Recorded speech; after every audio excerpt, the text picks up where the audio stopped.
तो क्लास जो होती है असल में वो किसी भी चीज़ का नेचर डिफाइन करती है। इसको एक एग्जांपल से समझते हैं। इस तरह आप कार की एग्जांपल ले लें कि जो कार होती है वो एकदम से कोई बंदा बना के खड़ा नहीं कर देता। बेसिकली वो एक थियोरेटिकली एक सोच होती है कि एक कार होगी, उसके 4 डोर्स होंगे, 4 व्हील्स होंगे और उसकी शेप इस तरह होगी, उसमें एक स्टीयरिंग होगा, एक बंदा बैठ के उसे मतलब ड्राइव करेगा।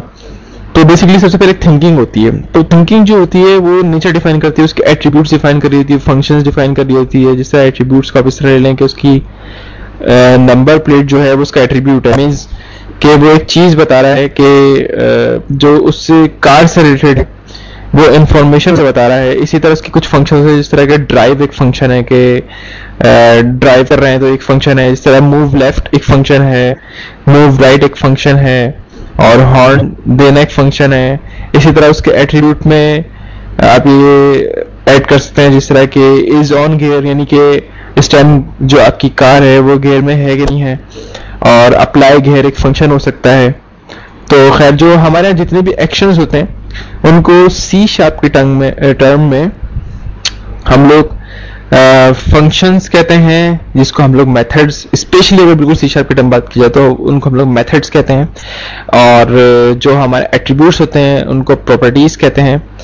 और एट्रीब्यूट्स की मैं आपको क्लियर नहीं हुआ तो मैं एट्रीब्यूट्स की एक दो और एग्जांपल ले दूं। जैसे गाड़ी का जो इंजन का जो चेसिस नंबर होता है वो इसका एट्रीब्यूट है। मीन्स कोई भी एक ऐसी चीज जो उसको सिंपली डिफाइन कर दे उसका एट्रीब्यूट होती है। तो बेसिकली मेरे ख्याल में आपको क्लासेस समझ आनी चाहिए। तो और मज़े इंशाल्लाह इसको डिटेल में अगली वीडियोस देखेंगे। फिलहाल हम लोग बेसिक एनवायरनमेंट की बात करें तो क्लास का यहाँ पर एक कीवर्ड आई है, तो मैंने सोचा कि आपको मैं एक्सप्लेन कर दूं यहाँ पर। खैर उसके बाद ये जो आप मेन का मेथड देख रहे हैं बेसिकली वो मेथड ही है। और अब हम लोग ये बेसिकली फंक्शन डिफाइन कर रहा है। जो आपका मेन एंट्री पॉइंट है इस प्रोग्राम का वो मेन है। बेसिकली हम लोग एप्लीकेशन को रन करेंगे तो जो एप्लीकेशन रन होकर जो सबसे पहले जो पॉइंट पर आएगी वो यही पॉइंट होगा। और ये स्टैटिक है, स्टैटिक के बारे में आपको बाद में बताएंगे। फिलहाल हम लोग सिंपल बेसिक सा एक प्रोग्राम बना लेते हैं, मतलब उसको हम पहले रन करके देखते हैं। ये मैंने रन के बटन पर क्लिक किया और ये सिंपल प्रोग्राम रन हो गया, क्योंकि इसमें कुछ भी नहीं, ब्लैंक प्रोग्राम था इसलिए ब्लैंक स्क्रीन आई और वो स्क्रीन जो है वैनिश हो गई। अब हम लोग इस स्क्रीन पे कुछ लिखते हैं। बेसिकली कंसोल एप्लीकेशन की अगर मैं आपको थोड़ी सी बात बताऊं, console application DOS based applications होती हैं जो कि आपको डॉस बेस्ड एनवायरनमेंट प्रोवाइड करती हैं। ये सबसे मतलब अगर आपने कोई चीज़ लर्निंग करनी है तो सबसे बेहतरीन वे है कि आप जो है कंसोल एप्लीकेशन पे काम करें। और जब थोड़ा सा हाथ साफ हो फिर हम लोग और फर्दर मुड़ेंगे, जैसे विंडोज़ एप्लीकेशन हो गई या फिर आपकी ASP.NET। तो सबसे पहले जो है मैं इसमें इस स्क्रीन के अंदर आपको लिखना सिखाता हूँ। तो इसमें जो सबसे मेन क्लास जो कंसोल से इंटरेक्शन करती है, जो डॉस से इंटरेक्शन करती है, वो है कंसोल। कंसोल में काफी सारे आपको इस क्लास के अंदर काफी सारे आपको स्टैटिक मेथड्स और प्रॉपर्टीज रहेंगी। बेसिकली स्टैटिक को डिफाइन करते हैं, स्टैटिक का वर्ड यूज कर लिया है। स्टैटिक जो है आपकी वो तमाम क्लासेस या वो तमाम प्रॉपर्टीज या वो तमाम मेथड स्टैटिक्स हो जाते हैं जो कि जिनके लिए आपको इंस्टेंस क्रिएट करने की जरूरत नहीं होती। अब मैं थोड़ा इसको स्पेसिफिक कर देता हूँ कि इसलिए दो तरह की जो होती हैं आपके यहाँ इनिशियलाइजर होते हैं। एक कहलाते हैं टाइप इनिशियलाइजर, एक कहलाते हैं ऑब्जेक्ट इनिशियलाइजर। जब भी हम किसी क्लास को बनाते हैं, इस तरह मैं कार का ऑब्जेक्ट बनाऊंगा तो मैं कुछ इस तरह टाइप करूंगा, car C equals to new car.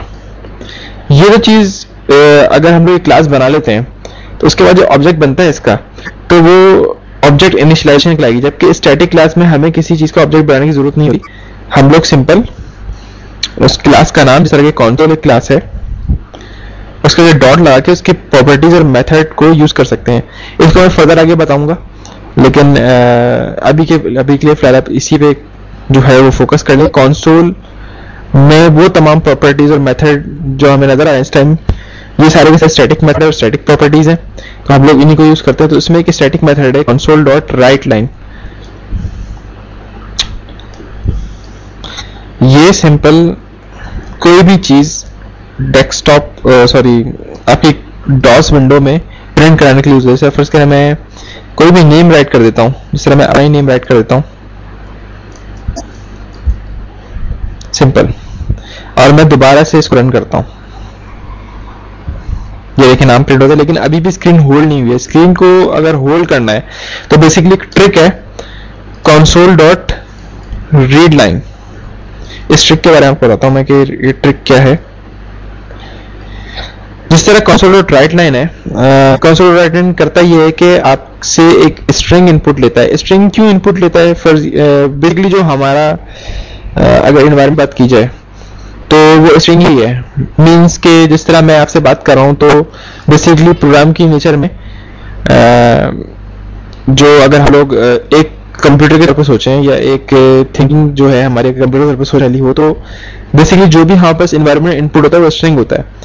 जैसे अब अगर वो स्ट्रिंग अगर हम लोग कैटेगराइज करते हैं खास किस्म की स्ट्रिंग आती है। इस तरह इंटीजर जो है वो खास किस्म की स्ट्रिंग है जिसमें आप जो है इंटीजर्स यूज करते हैं, यानी नंबर्स यूज करते हैं।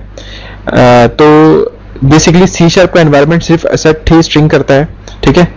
तो बाय डिफॉल्ट सी शार्प का एनवायरनमेंट स्ट्रिंग एक्सेप्ट करेगा। इसी तरह console.readline जो है वो आपसे इनपुट के तौर पर रीड लाइन लेती है, पूरी स्ट्रिंग लाइन लेती है कि आप कंसोल विंडो में इनपुट करते हैं। खैर, अब ये इसकी ट्रिक जो यहाँ पर मैंने इस टाइम लगाई है वो ये है कि रीड लाइन जो मैंने लगाया है ये आपसे इनपुट मांगेगा, और जब तक आप एंटर प्रेस नहीं करेंगे उस वक्त तक ये प्रोग्राम को अनहोल्ड नहीं करे। तो बेसिकली आप रन करते हैं इसको, ये देखें आप स्क्रीन रुक गई है। मैं कुछ भी टाइप करूंगा ये चलता रहेगा, क्योंकि मैंने यहाँ पर console.readline लिखा हुआ है, इसलिए ये इनपुट लेता रहेगा। और जैसे ही एंटर प्रेस करेंगे ये स्क्रीन गायब हो जाएगी, क्योंकि console.readline से मैं कि जब तक एंटर प्रेस उस वक्त तक तमाम कैरेक्टर्स जितने भी हैं उन सबको इनपुट ले लो। सी, तो बिल्कुल सिंपल सी बात है। तो console.writeline जो है वो पूरा यानी जो भी आप स्ट्रिंग इनपुट देते हैं उसको राइट करता है कंसोल के अंदर, ठीक है। और रीड लाइन सिंपल आपसे इनपुट लेता है। आगे फर्दर हम लोग इसको नेक्स्ट वीडियो में देखेंगे, तो फिर तब तक के लिए गुड बाय। आप चाहें तो मेरा ईमेल एड्रेस नोट कर सकें।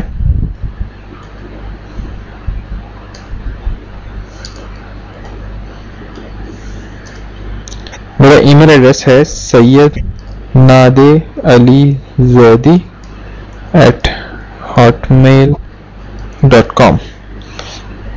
मुझे आपकी क्या नाम है कमेंट्स का इंतजार रहेगा। Thank you very much.